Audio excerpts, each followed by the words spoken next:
जय Hind friends, welcome back to your channel. स्वागत है एक बार फिर से आपके अपने इस यूट्यूब चैनल पर। कैसे हो आप सब?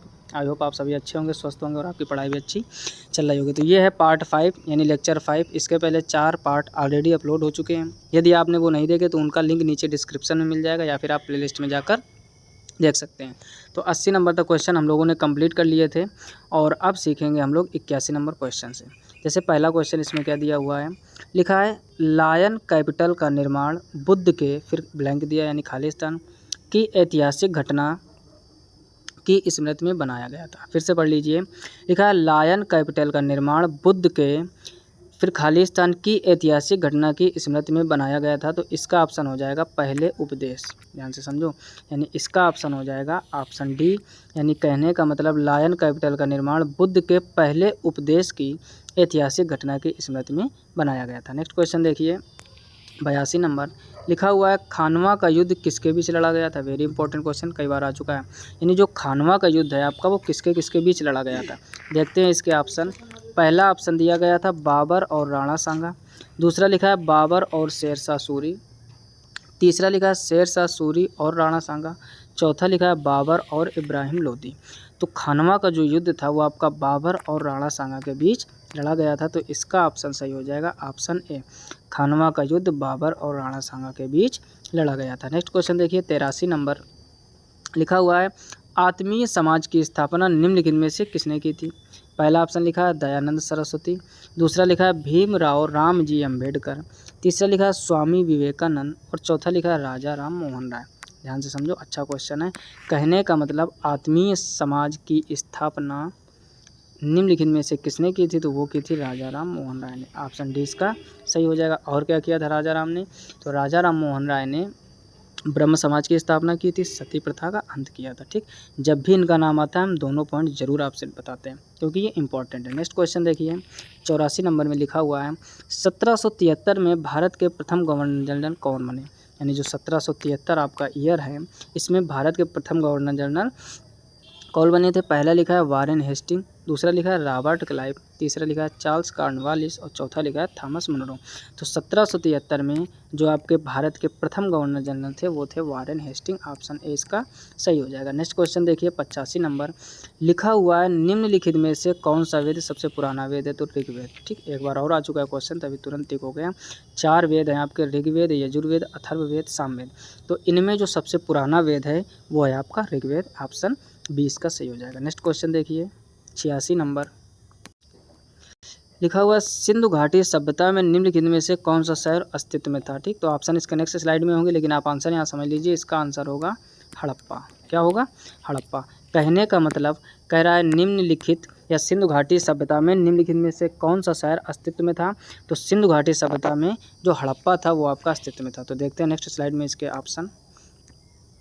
देखिए क्या लिखा हुआ, पहला लिखा है सांची, दूसरा लिखा है मुजिरिस, तीसरा लिखा है हड़प्पा और चौथा लिखा अयोध्या। तो हमने वहीं आपको बताया था कि जो कौन सा शहर था तो वो हो जाएगा आपका हड़प्पा। ऑप्शन सी इसका सही हो जाएगा। नेक्स्ट क्वेश्चन देखिए 87 नंबर, लिखा है निम्नलिखित में से किस चोल शासक ने तंजावुर में निशुंभ सुदनी देवी मंदिर का निर्माण करवाया था। पढ़िए ध्यान से समझ लीजिए, कह रहा है निम्नलिखित में से किस चोल शासक ने तंजावुर में निशुंभ सुदनी देवी, इंपॉर्टेंट है नाम समझिए यहाँ पर, निशुंभ सुदनी देवी मंदिर का निर्माण कराया था। पहला ऑप्शन है आदित्य प्रथम, दूसरा लिखा है आरिंजय, फिर लिखा है राजराजा प्रथम और फिर लिखा है विजयालय।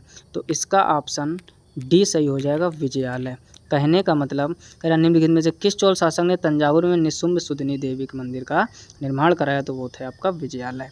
नेक्स्ट क्वेश्चन देखिए 88 नंबर, क्या लिखा हुआ है, लिखा है टीपू सुल्तान की मृत्यु किस वर्ष अपनी राजधानी सेरिंगपट्टम की रक्षा करते हुए हुई थी। कहने का मतलब टीपू सुल्तान की जो मृत्यु हुई थी वो अपनी राजधानी की रक्षा करते हुए हुई थी। कह रहा तो किस वर्ष अपने राजधानी सेरिंगपट्टम की रक्षा करते हुए हुई थी। पहला दिया गया 1802, दूसरा लिखा 1794, तीसरा लिखा 1799 और लिखा है 1792। तो इसका ऑप्शन सी सही हो जाएगा, यानी 1799 में। कहने का मतलब जो टीपू सुल्तान था अब देखो यहाँ पर कैसे कैसे क्वेश्चन बन सकते हैं। टीपू सुल्तान की मृत्यु किस वर्ष हुई थी? तो 1799 में। क्यों हुई? तो राजधानी की रक्षा करते हुए। और उसकी राजधानी का नाम क्या था? सेरिंगपट्टम। तो कई सारे क्वेश्चन आपके यहाँ से बन सकते हैं। नेक्स्ट क्वेश्चन देखिए 89 नंबर, क्या लिखा हुआ है? लिखा है मध्य प्रदेश में खजुराहो मंदिर मंदिर वास्तुकला की, फिर लिखा है खालिस्तान यानी ब्लैंक शैली का एक उदाहरण है। यानी जो मध्य प्रदेश में आपका खजुराहो मंदिर है वो मंदिर वास्तुकला की किस शैली का उदाहरण है? देखते हैं इसके ऑप्शन। पहला ऑप्शन दिया गया है होयसल, दूसरा लिखा है द्रविड़, तीसरा लिखा है नागर और चौथा लिखा है वैसा। तो इसका ऑप्शन सी सही हो जाएगा, यानी नागर। कहने का मतलब समझिए आप, मध्य प्रदेश में खजुराहो मंदिर मंदिर वास्तुकला की नागर शैली का एक उदाहरण है। एसएससी सीजीएल में भी ये क्वेश्चन आ चुका है, तो वेरी वेरी इंपॉर्टेंट आप कर लीजिए। क्लियर बात। नेक्स्ट क्वेश्चन देखिए 90 नंबर, लिखा हुआ है स्वामी विवेकानंद का असली नाम क्या था? Very very important question. जो स्वामी विवेकानंद थे आपके, उनका असली नाम क्या था? तो एक है मूल शंकर, एक ऑप्शन है नरेंद्र नाथ दत्त, एक है वर्धमान और एक है नरसिंह भान। तो इसका ऑप्शन जो है वो सही हो जाएगा आपका बी, नरेंद्र नाथ दत्त। यानी स्वामी विवेकानंद का जो असली नाम था वो था नरेंद्र नाथ दत्त। इंपॉर्टेंट क्वेश्चन है, बहुत कम लोगों को पता होता है, वेरी वेरी इंपॉर्टेंट आप कर लीजिए। नेक्स्ट क्वेश्चन देखिए 91 नंबर, लिखा हुआ है गुप्त वंश के शासक कुमार गुप्त ने निम्नलिखित में से किस विश्वविद्यालय की स्थापना की थी? देखते हैं ऑप्शन इसके।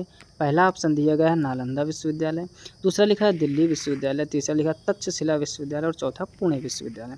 तो जो गुप्त वंश के आपके शासक थे कुमार गुप्त, इंपॉर्टेंट क्वेश्चन है, तो निम्नलिखित में से किस विद्यालय? तो इसका आंसर हो जाएगा नालंदा विश्वविद्यालय। यानी इन्होंने, यानी गुप्त वंश के जो शासक थे कुमार गुप्त, इन्होंने नालंदा विश्वविद्यालय के स्थापना की थी। नेक्स्ट क्वेश्चन देखिए 92 नंबर, लिखा हुआ है मंगल पांडे को बैरकपुर में, फिर ब्लैंक दिया है, को ब्रिटिश अधिकारियों पर हमला करने के लिए फांसी दी गई थी। मतलब समझो जो मंगल पांडे थे बैरकपुर में, इन्होंने ब्रिटिश अधिकारियों पर हमला किया था, इसके लिए इनको फांसी दी गई थी। तो वो कब दी गई थी? पहला ऑप्शन दिया गया 29 मार्च 1857, दूसरा 21 मार्च 1857, तीसरा 23 मार्च 1857 और फिर 31 मार्च 1857।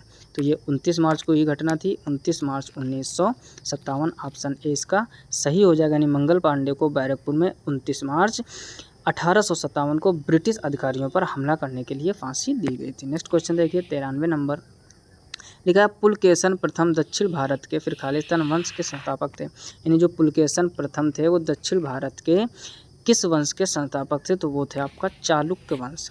ऑप्शन 20 का सही हो जाएगा। यानी चालुक्य वंश के संस्थापक थे कौन?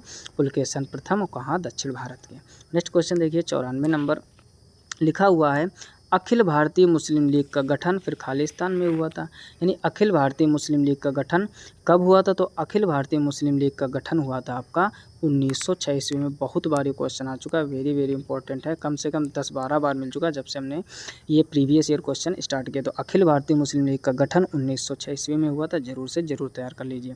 यदि आपने अभी भी वीडियो को लाइक नहीं किया तो वीडियो को लाइक तुरंत कर दीजिए, क्योंकि आपकी वीडियो लाइक करने से ही, आपके लाइक से ही हमें मोटिवेशन मिलता है और अच्छे से अच्छा कंटेंट लाने का हम प्रयास करेंगे। और कमेंट भी एक जरूर कीजिएगा। नेक्स्ट क्वेश्चन देखिए 95 नंबर, लिखा हुआ है हर्षवर्धन 606 से 647 ईस्वी फिर ब्लैंक वंश के शासक थे। यानी जो हर्षवर्धन थे 606 से 647 ईस्वी तक किस वंश के शासक थे? तो ये थे आपके, ऑप्शन डी इसका सही हो जाएगा पुष्यभूत। क्या लिखा हुआ है? पुष्यभूत। यानी जो हर्षवर्धन थे वो पुष्यभूत वंश के संस्थापक थे। नेक्स्ट क्वेश्चन देखिए 96 नंबर, क्या लिखा हुआ है? लिखा है दंतिदुर्ग भारत के किस राजवंश से संबंधित थे? जो दंतिदुर्ग थे वो भारत के किस राजवंश से संबंधित थे? तो वो थे राष्ट्रकूट से। ये भी दोबारा क्वेश्चन है, रिपीटेड क्वेश्चन 2 बार आ चुका, राष्ट्रकूट। यानी दंतिदुर्ग भारत के किस राजवंश से संबंधित थे? तो वो राष्ट्रकूट से। यहाँ तक 96 कंप्लीट हो गया। नेक्स्ट क्वेश्चन देखते हैं 97 नंबर, लिखा है निम्नलिखित में से कलकत्ता यानी कोलकाता में ब्रह्म समाज की स्थापना किसने की? इंपॉर्टेंट क्वेश्चन है। कह रहा है कि निम्नलिखित में से कलकत्ता यानी कोलकाता में ब्रह्म समाज की स्थापना किसने की? अभी पीछे हमने बताया था ब्रह्म समाज की स्थापना राजा राम मोहन राय ने। कहाँ की थी? कलकत्ता में। यहाँ से 2 क्वेश्चन बन सकते हैं कि ब्रह्म समाज की स्थापना किसने की? तो राजा राम मोहन राय ने। और कहाँ की? तो कलकत्ता में। नेक्स्ट क्वेश्चन देखिए 98 नंबर, कथन वाला क्वेश्चन है, इंपॉर्टेंट क्वेश्चन होते हैं ऐसे। लिखा हुआ है भारत के मंदिरों से संबंधित दिए गए कथनों में से कौन से कथन सत्य हैं? पहला क्वेश्चन देखते हैं। पहला दिया गया नागर शैली की वास्तुकला को उत्तर भारतीय शैली के नाम से भी जाना जाता है। बिल्कुल बात सही, तो पहला तो सही लिखा हुआ है। नेक्स्ट देख देते हैं दूसरा क्या लिखा है। लिखा द्रविड़ शैली की वास्तुकला को दक्षिण भारतीय शैली के रूप में भी जाना जाता है। तो इसके तो दोनों सही हैं। तो देखते हैं इसके ऑप्शन। पहला देखो क्या लिखा हुआ है, पहला लिखा है केवल एक, तो ये तो गलत हो जाएगा। फिर लिखा एक और दो दोनों, तो इसका ये सही हो जाएगा। तीसरा और चौथा गलत हो जाएगा। तो यहाँ तक हो गए 98 क्वेश्चन। नेक्स्ट क्वेश्चन देखते हैं 99 यानी 99 नंबर। लिखा है हरभुत स्तूप जातक कथाओं और कहानियों का चित्रण करता है, यह निम्नलिखित में से किस राज्य में स्थित है। देखते हैं इसके ऑप्शन। पहला ऑप्शन दिया है आंध्र प्रदेश, फिर लिखा है बिहार, फिर लिखा है मध्य प्रदेश, फिर लिखा है उत्तर प्रदेश। कहने का मतलब समझिए आप, कह रहा है भरहुत स्तूप जातक कथाओं और कहानियों का चित्रण करता है, यह निम्नलिखित में से किस राज्य में स्थित है। तो ये स्थित है मध्य प्रदेश में। ऑप्शन सी इसका सही हो जाएगा। नेक्स्ट क्वेश्चन देखिए 100 नंबर यानी 100 नंबर। लिखा है वंदे मातरम स्त्रोत गान किसने लिखा था। इंपॉर्टेंट क्वेश्चन और आसान है। वंदे मातरम बंकिम चंद्र चटर्जी का। अच्छा 6 से आपने पढ़ा होगा इस टाइप के क्वेश्चनों को। तो यहाँ तक 100 क्वेश्चन कंप्लीट हो गए। ये था पार्ट 5। यदि आपने पार्ट 4 नहीं देखा है तो उसका लिंक नीचे डिस्क्रिप्शन में मिल जाएगा। वीडियो को लाइक नहीं किया तो लाइक कर दीजिए, चैनल को सब्सक्राइब नहीं किया तो सब्सक्राइब कर दीजिए और दोस्तों में ज़रूर शेयर कर दीजिए ताकि उनकी भी पढ़ाई और आपकी भी पढ़ाई अच्छे से चलते रहे। मिलते हैं नेक्स्ट वीडियो में, तब तक अपना ख्याल रखिए, अच्छे से पढ़ाई करते रहिए जिस प्रकार आपकी पढ़ाई चल रही है और अच्छा से अच्छा करने का प्रयास कीजिए। मिलते हैं नेक्स्ट वीडियो में, तब तक के लिए जय हिंद, राधे राधे।